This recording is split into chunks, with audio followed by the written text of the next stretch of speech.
king believed it was finished. The law had been broken, the punishment delivered, and the man responsible cast out beyond the edge of protection, where names, titles, and futures no longer mattered. Men sent into exile didn't return. They disappeared.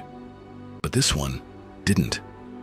So, how does one forgotten exile come back as something far worse than an enemy? And by the time anyone realized what was happening, it was already too late. The outlaw. Rollo was not born into desperation. He came from Norse nobility, the son of an earl, raised in a world where power, land, and reputation were everything. His future should have been secure, shaped by inheritance and alliances, not risk and ruin. But the world around him was changing, and at the center of that change stood Harald Fairhair, a ruler determined to impose order on a culture built around independence and raiding. Harald's law was simple and absolute. No Viking was to raid within Norway. It was a direct attack on the old way of life, and for men like Rollo, it created a brutal reality where survival could come into conflict with loyalty. When Rollo returned from a voyage and found his men hungry and his resources gone, he made a decision that would define everything that followed. He raided anyway, striking the coast of Viking, territory that belonged directly to the king. This was not seen as necessity. It was seen as defiance.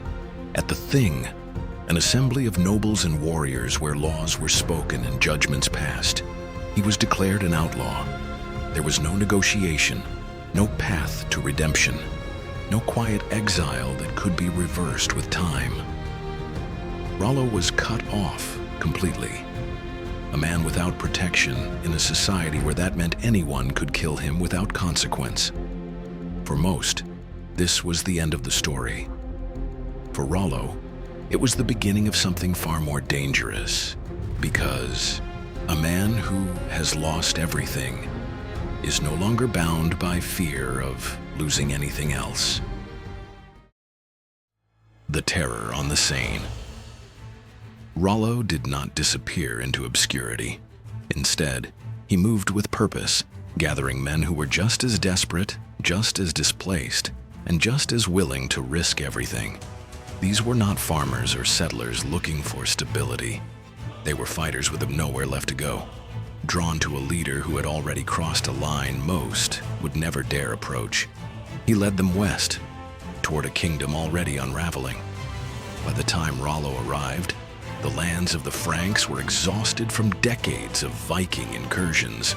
Cities had been burned, rebuilt, and burned again. Paris itself had been attacked more than once, its people forced to pay enormous sums just to survive. The nobility was divided, the crown weakened, and the kingdom's defenses stretched thin. But what made Rollo different from the Vikings who came before him was not his violence. It was his refusal to leave. He established himself at the mouth of the Seine and stayed there, turning what should have been a temporary raid into a permanent presence. Year after year, his influence grew as more warriors joined him, drawn by opportunity, survival, and the promise of land that no one else seemed able to hold. He struck deep into Frankish territory, capturing Rouen, pushing inland, and even taking part in the siege of Paris. Yet for all his success, he was not unstoppable. At Chartres, Frankish forces managed to break his assault, using cavalry and knowledge of the terrain to halt his advance. For most Viking leaders, a defeat like that would have meant retreat and a return home to regroup. But Rollo had no home to return to, and that changed everything. Instead of leaving, he held his ground. That single decision transformed him from a raider into something far more difficult to deal with. A permanent threat that could not be removed and would not withdraw. The deal. Faced with a problem he could not solve through force, Charles the Simple made a calculation that would alter the course of history. His kingdom was exhausted, his armies worn down, and every attempt to push Rollo out had either failed or come at a devastating cost.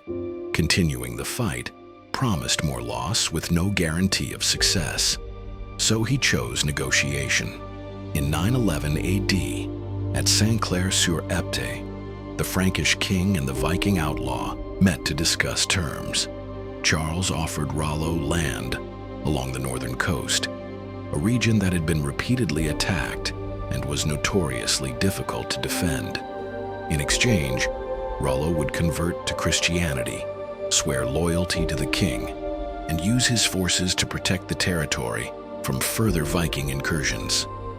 On the surface, it appeared to be a submission, a defeated enemy accepting the authority of a king.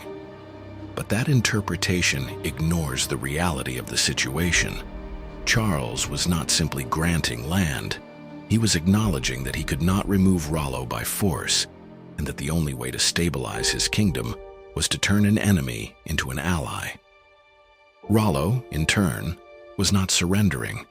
He was securing legitimacy, transforming himself from an outlaw into a ruler with recognized authority. The territory he was given would become known as Normandy, the land of the Northmen. The moment of defiance. The agreement came with a ritual that was meant to symbolize the new order. Rollo was expected to kneel and kiss the king's foot as a sign of submission. It was a formal act, deeply embedded in the traditions of the time, and for Charles, it represented the restoration of hierarchy and control. Rollo refused. This was not a minor hesitation or a negotiable detail. It was a complete rejection of the idea that he would place himself beneath another man in such a visible and symbolic way. Having lost his homeland and endured exile, he was not willing to surrender his identity in exchange for legitimacy. After tense negotiation, a compromise was reached. One of Rollo's men would perform the act in his place. What followed became one of the most famous moments in the Chronicles. The Viking approached the king, reached down, and took hold of his foot. But instead of kneeling, he lifted it, raising it higher and higher until Charles the Simple lost his balance and fell backward in front of his court. The reaction was immediate and uncontrollable. Laughter spread through the assembly, turning what was meant to be a display of submission into a moment of humiliation for the king. And yet, despite the insult, the agreement stood, because Charles still needed Rollo, and Rollo knew it. The Builder. What followed is the part of the story that is often overlooked, overshadowed by the drama of exile and conquest. Rollo did not treat Normandy as a place to be plundered.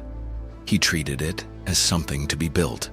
He restored churches and monasteries that had been damaged in earlier raids, re-established systems of law, and imposed order on a region that had been unstable for decades. His approach combined Norse traditions of personal accountability with the administrative structures of the Franks, creating a system that was both strict and effective. Contemporary chroniclers, many of whom viewed the Vikings with suspicion or outright hostility, acknowledged that under Rollo's rule, Normandy became one of the most stable regions in the kingdom. Property was safer, trade began to recover, and the constant cycle of raids and destruction slowed. This transformation was not accidental. It was the result of a man who understood that survival alone was not enough, and that true power came from creating something that could endure. The Long Shadow. Rollo's rule eventually came to an end, not through defeat, but through time.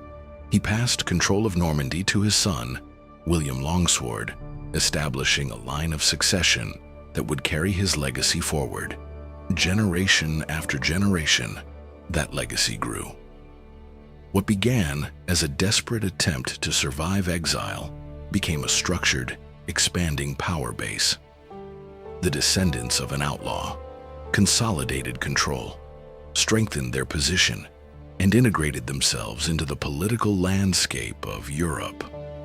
Then, in 1035, a child inherited that legacy, William the Conqueror.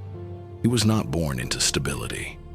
His position was challenged, his legitimacy questioned, and his early life marked by conflict. Yet he carried with him something that traced all the way back to Rollo, a foundation built on resilience, adaptation, and the ability to turn disadvantage into strength.